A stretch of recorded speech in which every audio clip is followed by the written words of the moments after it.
Hi, my name is James Orvis, and this week we are going to be looking at pigments, Arturia's pigments. We're going to be looking at a few different ideas of how we can get modular sounding kind of noises from this synth.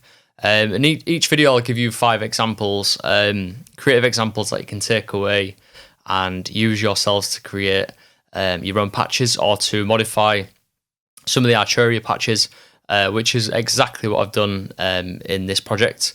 So I've taken 5 sounds from the pack that I really like, and then I've done some work with them using the Turing random generator. So that's what this video is about. We're going to be looking at the Turing random generator and how we can utilize that to make like really cool modular organic sounding patches from it, basically. So let's get stuck in. I'm just going to take you through each of the examples and explain what I've done. And each one of these, you can take them away and use them as creative sparks to get you going. And feel free to kind of combine these as well. So like you could easily combine each of these and make something that's really, really cool when you put them all together in one patch. So this first one, we've got this lead taken. They're all taken from the Arturia pack. And this first one's called Dust. And then what I've done with this one is we've done this thing where we can send Turing random generator to the course here, which is the semitones of the wavetable. And basically what this allows me to do is create sort of like an arpeggiated type sound, but the notes are in scale. So let's just have it. I'll tell you what, I'll turn it off. Let's go over here and you can hear the patch on its own, then I'll switch it on and then I'll explain what I've done. So this is the patch on its own.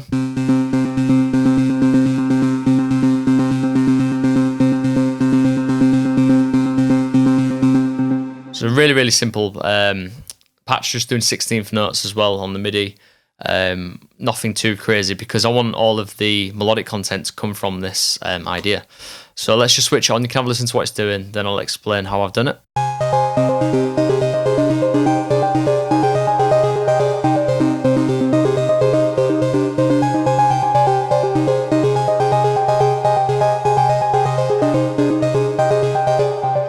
So that can just keep going and it'll constantly sound different every phrase. It's constantly changing. So yeah, what we're doing here is, I'll explain how it works. So basically what I really like about Pigments is on the tuning bit here, if you press the Q button, what you can do is you can fix this. So like you see here, this is the scale. So we've got C, C sharp, D, D sharp, and so on. What I've done is I took a few notes out of the scale there. So we've got C, D, D sharp, G, and G sharp. So I've left a couple of the notes out.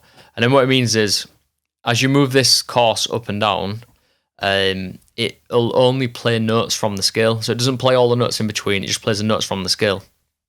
And you can do this, but you can send this to like the mod wheel on your keyboard and do it that way. Or you can use something like Turing, which will randomly do it for you automatically. Sounds really good. So yeah, basically what you do to do that is just press the Q button, bring this up, and they'll all be switched on at first, so switch off the ones that you don't want. If I press play now, I can switch these on. But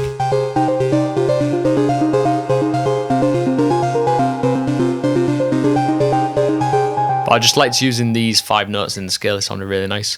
So yeah, that's what you could do there. And then to get it going, just go over to Turing and hover this over, and then you can push it up. So I can actually go higher in the octaves as well.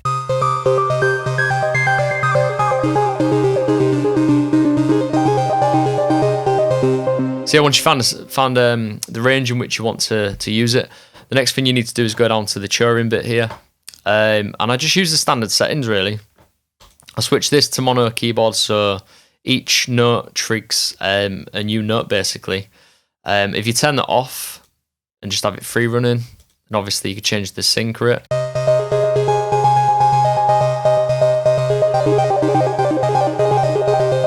And have it going like that, but I thought it works really well when you just put it on this one.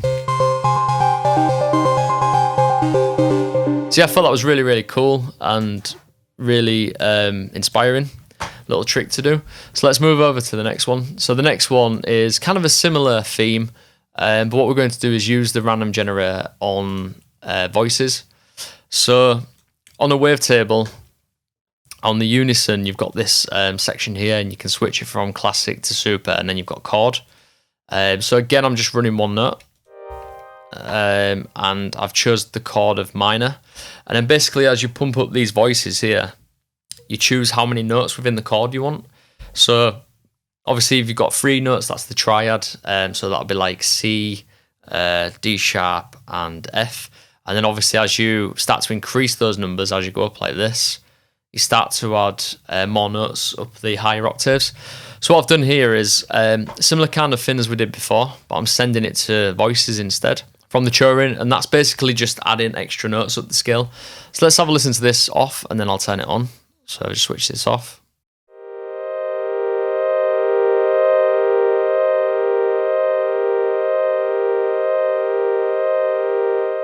It's just a really simple pad, it's not really moving anywhere, just one note. And then if we switch this on, and this starts moving now.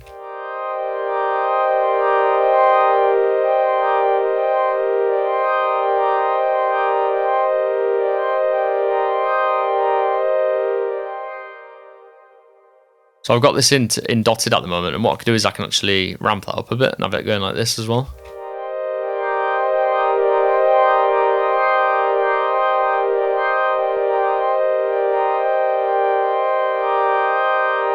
So you can change the rate in which that moves. I just thought this was like a really, really nice kind of little trick kind of going on from what we did in the last one. And obviously you can change the chords as well. So we could do like a 9th chord.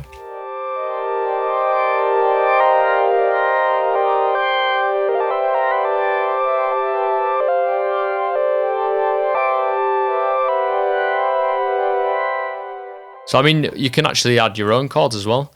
So if I just borrow, I think on one of these other ones, I wrote a chord sequence. If I just borrow that, stick it over here, we turn the chords off, so it's just on the octaves now.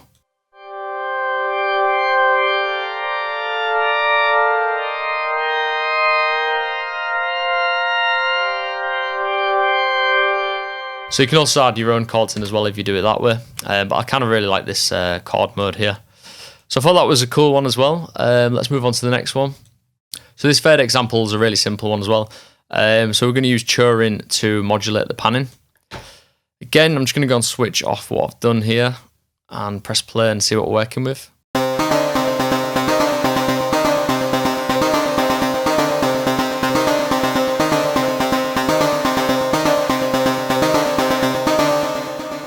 So what I've got going on in this patch is 2 different engines. So there's this one,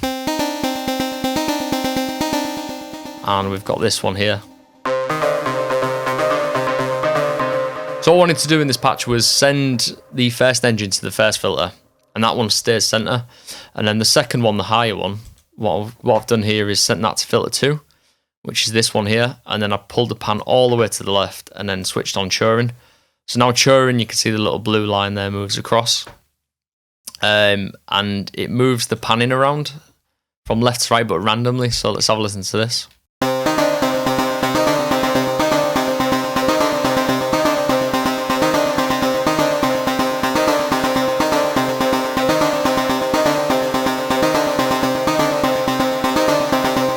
So it just adds a lot more movement into the patch. And the thing I like about this is it never stays the same. It's constantly moving all the time.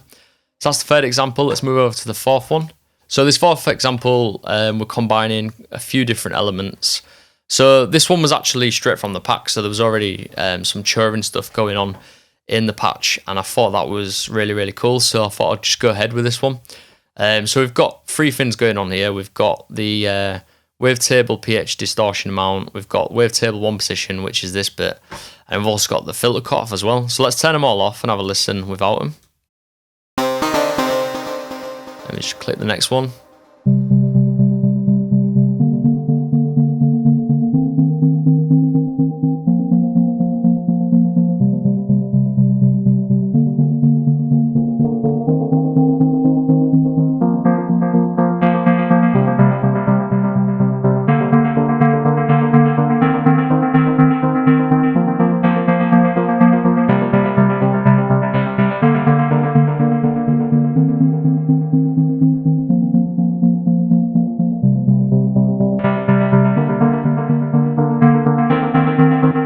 So it's so much better once you've applied on a bit of randomness from the Turing into these different settings. Without it, it just sounds really stale and boring, and just adds so much to the patch. So what we're doing here, we've got the filter, you can see that moving there. And then you've also got the position, which you can see bouncing around here. So that's just changing the waveform basically. And then this pH distortion amount, let's quickly show you that one on its own.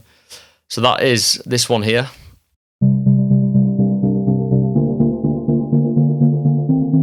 So it's just kind of changing the tonality of the sound and keeping it interesting. And I think that's what's really cool about using the Turing. Try and find elements where you can modulate them quite subtly, and you just get this like really nice organic movement in the sound. And like I said, it just keeps it interesting for the listener as well. So this fifth and final one is an effect that I love to do on most synths. I've heard it in a few tracks before, like I think Audio Jack have done it and few other artists, and I absolutely love this this sound. And when I finally worked out how to do it and realized how simple it was, I just kept using it quite a lot when I was just making tracks and messing about. What you do is you just kind of resonate a filter and you run some oscillators and some noise through it as well. Just use like one note, or you can create a little pattern, and then you randomize the filter, so then it creates all these nice little kind of overtones. Let's have a quick listen without it, and then I'll put it on and show you what I mean.